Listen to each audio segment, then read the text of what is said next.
guys, my name is Putri and right now I'm going to discuss about diffusion, acculturation, and also assimilation. First, I'm going to discuss about diffusion. Diffusion is a process of spreading cultural elements throughout the world. Diffusion is one of the objects of anthropological research, especially the diachronic anthropology subscience. And then there is forms of diffusion. One form of diffusion is the spread of cultural elements that occur because they are brought by human groups who migrate from one place to another in the world. This was especially true in the prehistoric times, tens of thousands of years ago, when living humans hunted from one place to another far away, when the cultural elements they possessed also moved. The spread of cultural elements does not only occur when a human group is from one place to another, but can also occur because of certain individuals who carry the culture forward. The individuals referred to are groups of traders, sailors, and groups of religious experts. The diffusion process is divided into two types, namely direct diffusion, if the cultural elements spread from a cultural scope of a community in the receiving area.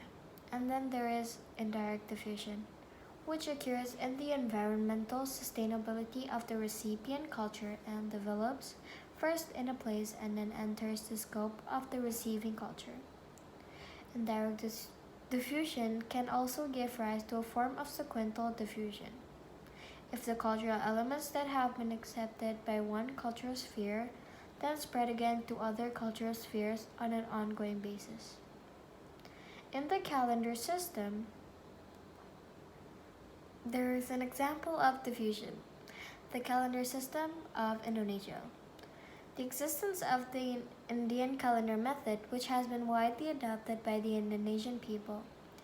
It illustrates the cultural assimilation that occurred in Indonesia. The use of the calendar method is the use of the Saka year in Indonesia. Acculturation is a social process that arises when a group of people with a certain culture is faced with elements from a foreign culture. The foreign culture is gradually accepted and processed into its own culture without causing the loss of cultural elements of the group itself. And there's the forms of acculturation. First, we have substitution.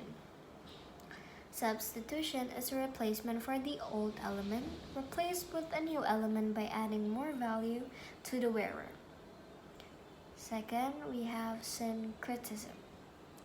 The old cultural elements together with the new cultural elements form a new system. From this combination occurs in the religious system. Third, we have addition. Addition is an element of old culture that is added with new cultural elements to give an added value. And then we have the deculturation.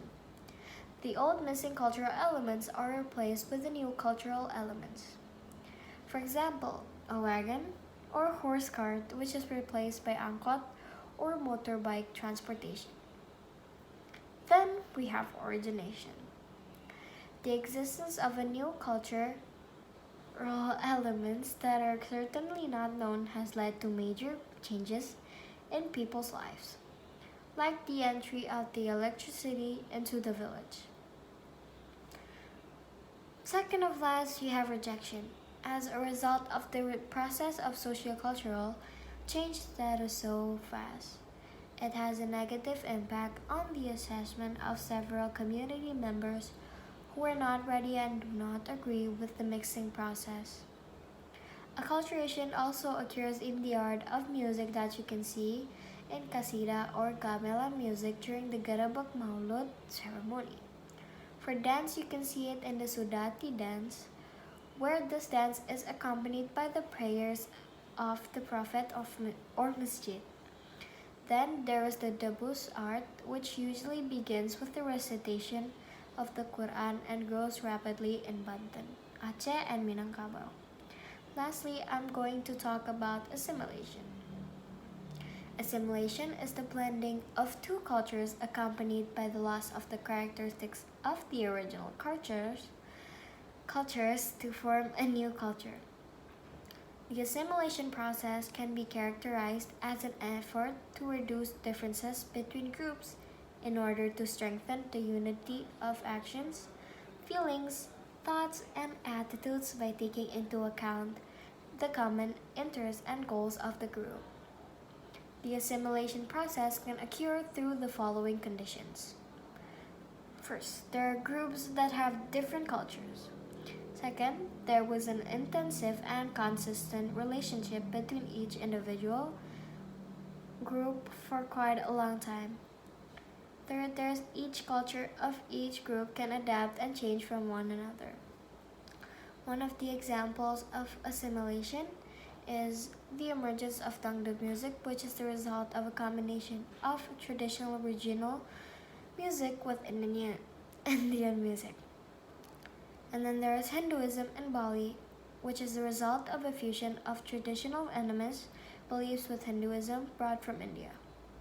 Thank you so much for watching my video, and thank you for listening to my explanation. Bye-bye.